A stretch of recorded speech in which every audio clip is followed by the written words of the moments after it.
Ayan, so happy Mother's Day to all moms. And tama sabi ni Ninang,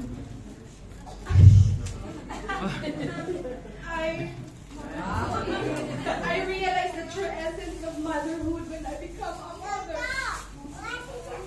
Kasi it will change everything. Your plans, yung plano mo, lahat it will change. And then I realized na I can give up everything for my children. I give up my career for them.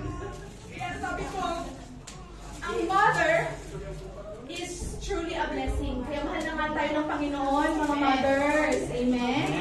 God truly loves the mothers.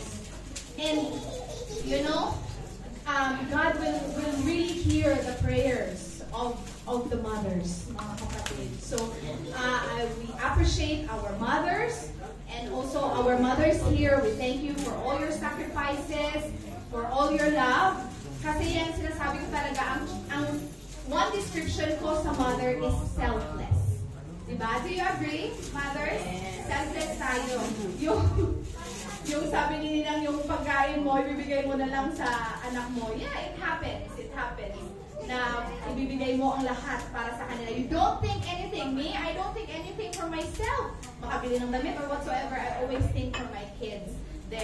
Paano mo sila arugahin or how you can provide for them. Kaya, we praise God. Actually, being a mother is an honor and an opportunity. Right?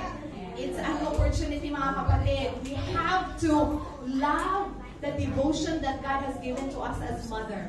We have to, kumbaga, namnamin natin bilang isang nanay. Ayan. Happy Mother's Day.